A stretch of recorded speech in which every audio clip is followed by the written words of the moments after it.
Imagine, for a moment, a place so utterly remote, so profoundly untouched by human hands, that what lies hidden beneath its icy grasp could rewrite entire S of our understanding.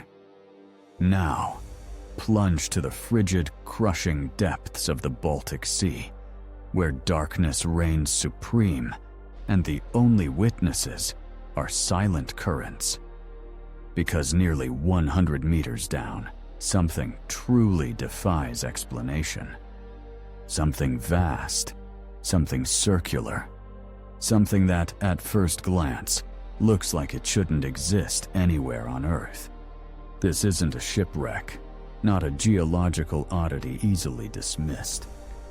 This is the Baltic Sea Anomaly, and for over a decade, it's been whispering a question into the void.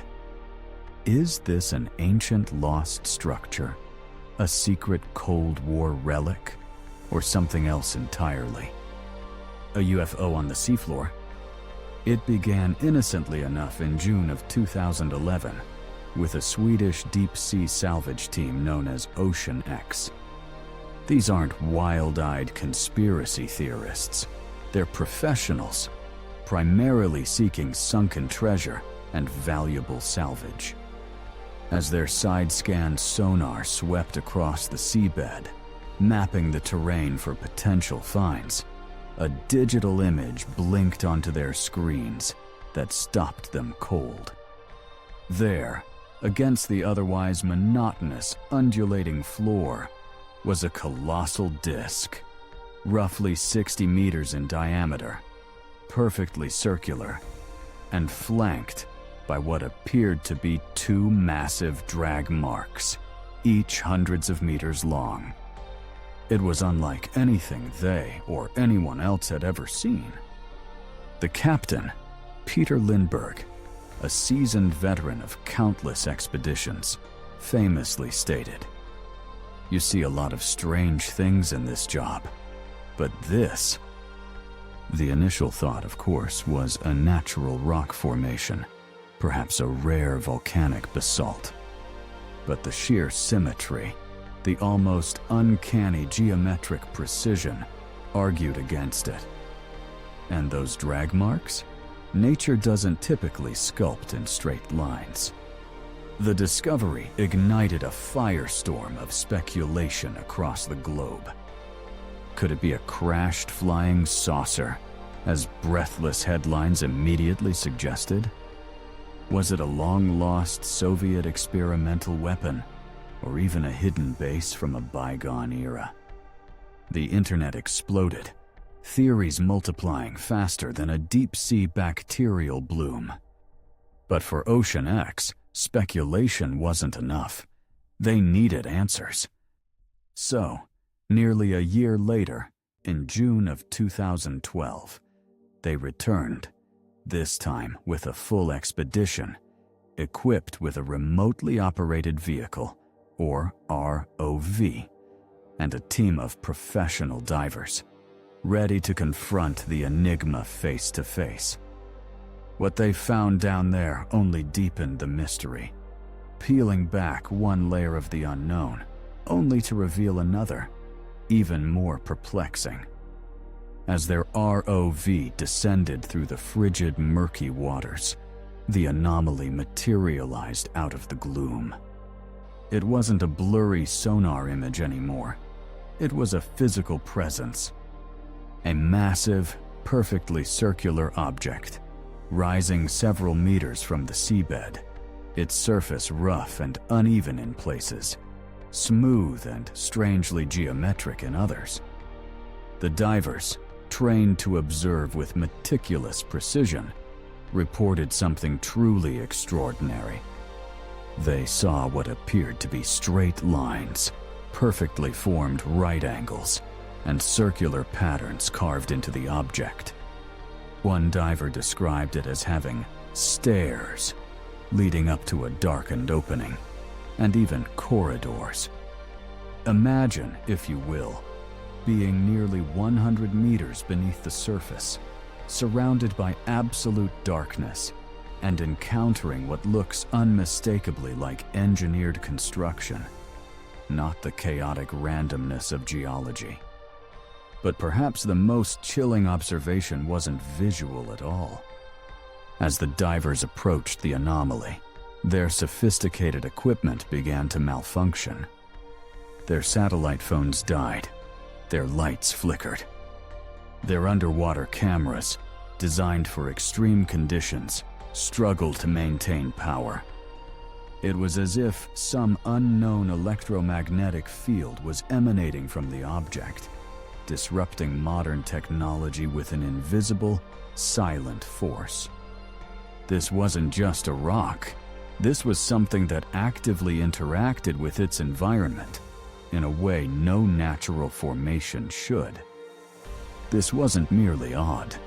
It was unprecedented, begging for a level of scientific scrutiny it has, to this day, largely been denied. So, what are the leading theories, the rational explanations proposed to tame this wild unknown? The most common, and perhaps the most unsatisfying explanation, posits a natural geological formation. Geologists suggest it could be a glacial erratic, a massive boulder deposited by retreating glaciers during the last ice age, slowly eroded into a circular shape. Or perhaps a peculiar basalt outcrop formed by ancient volcanic activity, resembling pillow lava. But this explanation struggles mightily to account for the striking geometric regularity. Those straight lines, those right angles, the stairs. And critically, it completely fails to explain the pervasive electronic interference experienced by the divers. A rock, no matter how ancient or volcanic, does not disrupt satellite signals. This is where the simple, tidy geological explanation begins to fray, leaving gaping holes in our understanding. Then there's the military angle, a theory that resonates particularly strongly given the Baltic Sea's tumultuous history, especially during the Cold War. This region was a geopolitical hotbed, a silent battleground for submarines and secret operations. Could the Anomaly be a sunken anti-submarine device, a massive sonar reflector, or even the remnants of some clandestine experimental base? The sheer size and depth make it a formidable undertaking, but not impossible for nations locked in a desperate arms race. Perhaps those drag marks are not for a landed craft, but are the tracks of a giant tethered anchor, or the remnants of a deep-sea installation being deployed or removed.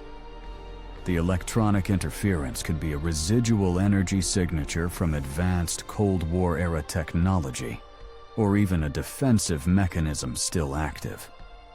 It's a compelling narrative, one that speaks to the hidden mechanisms of power and the lengths nations will go to secure an advantage. But again, where are the conventional hallmarks of such a structure? The rivets, the welds, the recognizable components? The Baltic Sea is littered with wrecks, from ancient ships to modern submarines. Yet none possess this particular enigmatic form or the pervasive electromagnetic signature.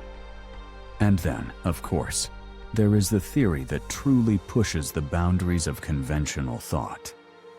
The extraterrestrial hypothesis. A crashed UFO. For many, this is the most exciting, the most sensational explanation, and the one most quickly dismissed by mainstream science. But when you strip away the sensationalism and look at the empirical data, the perfect circular shape, the apparent construction, the inexplicable electronic interference, the runway, suggesting a controlled descent, it becomes less about believing in little green men and more about acknowledging a confluence of factors that defy known earthly phenomena. It's not about finding aliens, but about asking, what else could create such an object, with such properties? If it's not geology, and it's not conventional human engineering, then what category remains? The problem, as always, is the lack of irrefutable proof, the absence of an alien insignia or a clear propulsion system. Without more extensive, unbiased investigation, it remains in the realm of profound speculation. But why, you might ask, has such an extraordinary discovery not prompted a massive international scientific effort? Why hasn't NASA or major geological institutions flocked to the site with cutting-edge submersibles and an army of researchers? The answer is complex and perhaps telling. Deep-sea exploration is astronomically expensive, fraught with logistical challenges and environmental hazards.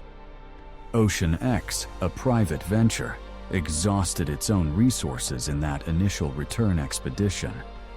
Scientific funding often prioritizes clear, quantifiable objectives, and an anomaly that simultaneously hints at geology, military secrets, and the unknown doesn't fit neatly into any predefined research budget. Moreover, there's the inherent skepticism within the scientific community towards anything that even remotely touches on the UFO narrative. It's a stigma that can overshadow legitimate inquiry, often leading to premature dismissal rather than rigorous investigation. For those who seek to look beyond the curtain, this reluctance speaks volumes. Is it simply bureaucratic inertia or something more profound? A collective hesitance to confront a truth that might unravel too many preconceived notions. The Baltic Sea anomaly, despite over a decade of discussion, remains precisely that. An anomaly. It's a colossal, circular object at the bottom of the ocean that simply shouldn't be there, at least not in the form we perceive it. It's a testament to the fact that beneath the surface, whether it's the ocean's depths or the layers of history, there are mechanisms at play, structures hidden, and stories untold that challenge our neat, predictable world. It's not about definitive answers, but about the unsettling, captivating realization that what we don't know far outweighs what we do. So, the next time you gaze upon the vast, unknowable expanse of an ocean, consider the Baltic Sea. Consider the impossible object lurking in its depths, silently broadcasting its enigmatic signal. What does it represent? A trick of light and sound?